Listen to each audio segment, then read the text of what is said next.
Down trend के दौरान हम हमेशा सेलिंग अपॉर्चुनिटी ढूंढते हैं, लेकिन कई बार हम सही जगह पे सेल ना कर पाने के कारण हमारे शॉर्ट सेल करने के तुरंत बाद ही प्राइस ऊपर आके हमारा स्टॉप लॉस हिट कर जाता है। लेकिन चार्ट के ऊपर एक ऐसा एरिया है जहाँ पर अगर आपको शॉर्ट सेल का सिग्नल मिल रहा है तो वो बहुत ही स्ट्रॉन्ग सिग्नल होता है। इसके बाद प्राइस नीचे जाने का चांस बहुत ज्यादा रहता है। जैसे यहाँ आप देखोगे बैंक निफ्टी के ये 22 नवंबर 2023 का 5 मिनट चार्ट है। ये लेटेस्ट लंबा कैंडल का टाइम है 10:00। इसके नेक्स्ट कैंडल जैसे ही बना तो हमारे सामने चार्ट के ऊपर वो एरिया मिल गया जहाँ से प्राइस नीचे जाने का चांस बहुत ज्यादा है।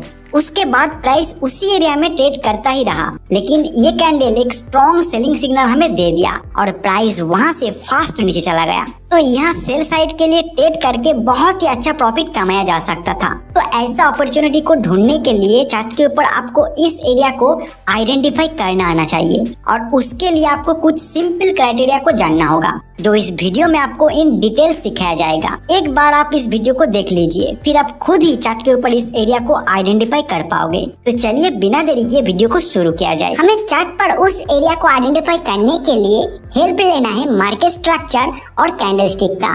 तो हमें चार्ट पर सबसे पहले एक स्ट्रॉन्ग सेलिंग कैंडल बनने की वेट करना है। इस कैंडल में प्राइस को कंप्लीट सेलर ने डोमिनेट करना चाहिए एंड इसका साइज भी रिसेंट कुछ कैंडलों से बड़ा होना चाहिए। ये कैंडल का विक रियल बॉडी के कंपैरिजन में छोटा होना चाहिए। ये सब कुछ अगर इस कैंडल पर आपको मिल रहा है तो नेक्स्ट कैंडल का वेट करना है। जैसे ही नेक्स्ट कैंडल बन जाता है तो रिसेंट ये 3 कैंडल आपको स्टडी करने के लिए ले लेना है।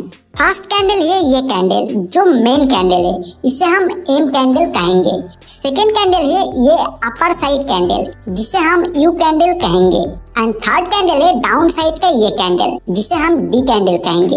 अभी हमें यू कैंडल के लो से एक सीधा लाइन खींच लेना है। ऐसे ही डी कैंडल के हाई से एक सीधा लाइन खींच लेना है। अगर ये दोनों कैंडल का लाइन एक दूसरे को टच नहीं कर रहा है तो यहाँ एक गैप हमें दिखाई देगा। इस गैप को FVG यानी फेयर वैल्यू गैप कहा जाता है। बहुत सारे ट्रेडर्स इसे इम्बैलेंस इनएफिशिएंसी के नाम पर भी जानते हैं। लेकिन अगर ये हाई लो एक दूसरे को टच कर लिया होता तो हमें यहाँ कोई फेयर वैल्यू गैप नहीं मिलता, बट यहाँ हमें फेयर वैल्यू गैप मिल रहा है। तो ये यही एरिया है जहाँ से प्राइस नीचे जाने का चांस बहुत ज्यादा है। यहाँ से प्राइस नीचे जाने का चांस क्यों ज्यादा है, इसके पीछे ट्रेडर्स का क्या साइकोलॉजी है, वो हम इस वीडियो में आगे जरूर देखेंगे। लेकिन अभी हमें जो फेयर वैल्यू गैप मिला है वो वैलिड है या इनवैलिड है, उसे आइडेंटिफाई करना है। यहाँ जो फेयर वैल्यू गैप क्रिएट हुआ है ये अगर डाउन ट्रेंड मार्केट स्ट्रक्चर में हो रहा है तो इसके तुरंत बाद बोस यानी ब्रेकअप स्ट्रक्चर बनना होगा, या फिर ब्रेकअप स्ट्रक्चर क्रिएट होने के तुरंत बाद ही इसे बनना होगा। डाउन ट्रेंड मार्केट स्ट्रक्चर में ये दोनों सिचुएशन में अगर फेयर वैल्यू गैप बन रहा है तो वो वैलिड फेयर वैल्यू गैप है, और अगर अप ट्रेंड मार्केट स्ट्रक्चर में ऐसा फेयर वैल्यू गैप बनता है तो इसके तुरंत बाद चोंच यानी चेंज ऑफ कैरेक्टर बनना होगा, या फिर चेंज ऑफ कैरेक्टर के तुरंत बाद ही फेयर वैल्यू गैप बनना होगा, तब ये वैलिड फेयर वैल्यू गैप माना जाएगा।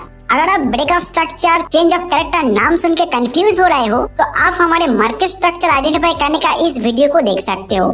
इसमें आपको सब कुछ क्लियर हो जाएगा। इसका लिंक डिस्क्रिप्शन में दिया हुआ है। अभी आपको चार्ट के ऊपर ऐसा कोई फेयर वैल्यू गैप मिल रहा है तो ये एरिया एक स्ट्रॉन्ग रेजिस्टेंस की तरह काम करेगा और प्राइस यहाँ से अगर कोई सेल सिग्नल दे देता है तो वहाँ शॉर्ट सेल करके अच्छा प्रॉफिट भी कमाया जा सकता है। जैसे उसी 5 मिनट्स बैंक निफ्टी चार्ट को देखिए, यहाँ ये 3 candle fair value gap create किया है और ये फेयर वैल्यू गैप बनने के दौरान ही यहाँ मार्केट स्ट्रक्चर का ब्रेकअप स्ट्रक्चर भी बना है, तो ये एक वैलिड फेयर वैल्यू गैप है। और उसके बाद प्राइस उस एरिया में ही स्ट्रॉन्ग रेजिस्टेंस फेस करने लग गया और जैसे ही एक स्ट्रॉन्ग सेल सिग्नल मिला तो प्राइस स्ट्रॉन्ग नीचे चलते चला गया।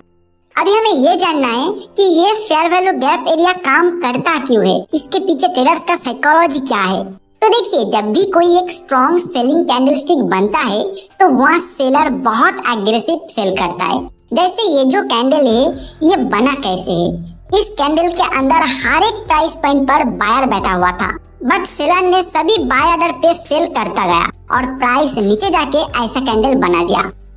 मतलब बायर्स का जो डिमांड यहाँ था वो सभी डिमांड को सेलर ने अपना सप्लाई लाके आसानी से बीट कर दिया और यहाँ पे आगे पीछे का जो कैंडल है उसका वीक से हमें ये भी पता चल रहा है कि पर्टिकुलर इस एरिया में सेलर इस तरह का एग्रेसिव होने से पहले भी कोई बायर और सेलर का फाइट नहीं हुआ एंड बाद में भी कोई बायर और सेलर का फाइट नहीं हुआ। तो ये एक प्योर सेलर कंट्रोल एरिया है और इस तरह का कंट्रोल अगर कोई कर रहा है प्राइस के ऊपर तो वो कोई रिटेल ट्रेडर नहीं कर सकता है। इसके पीछे कोई ना कोई बड़े ट्रेडर्स का हाथ है और बड़े ट्रेडर्स इसका पीछे है। इस पॉसिबिलिटी को बढ़ाने के लिए हम मार्केट स्ट्रक्चर का बॉस या चोच को देखते हैं। अभी बड़े ट्रेडर्स यहाँ कंट्रोल दिखा है, मतलब वो यहाँ कुछ पोजीशन अपना बनाया है, तो इस एरिया से प्राइस ऊपर ना जाए इसलिए वो इस एरिया को बहुत प्रोटेक्ट करता है। मतलब अगर प्राइस इस एरिया में आ रहा है तो वो फिर से सेल करके यहाँ रेजिस्टेंस देने लग जाते हैं और जो ट्रेडर्स इस फेयर वैल्यू गैप एरिया को आइडेंटिफाई कर पा रहा है वो अपना नया शॉर्ट सेल का पोजीशन बनाने के लिए यहाँ सेल करने लग जाते हैं। और अगर प्राइस बहुत नीचे से यहाँ आ रहा है तो इस एरिया में जैसे ही रेजिस्टेंस फेस कर रहा है तो जो लोग नीचे से बाय किया था वो अपना प्रॉफिट बुक करने के लिए यहाँ सेल ऑर्डर डालने लग जाता है। ऐसे इस एरिया में बहुत ज्यादा सप्लाई क्रिएट हो जाता है और प्राइस इस एरिया से नीचे जाने का चांस बहुत बढ़ जाता है।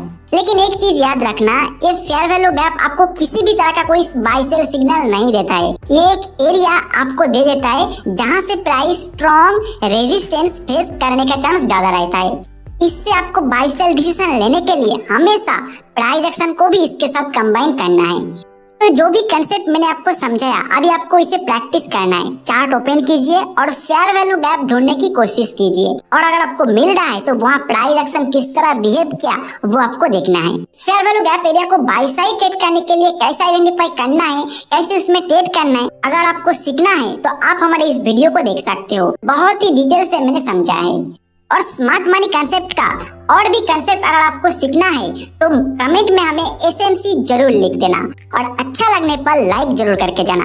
इस वीडियो में फिलहाल इतना ही, मिलते हैं नेक्स्ट वीडियो में नए कोई कंसेप्ट के साथ।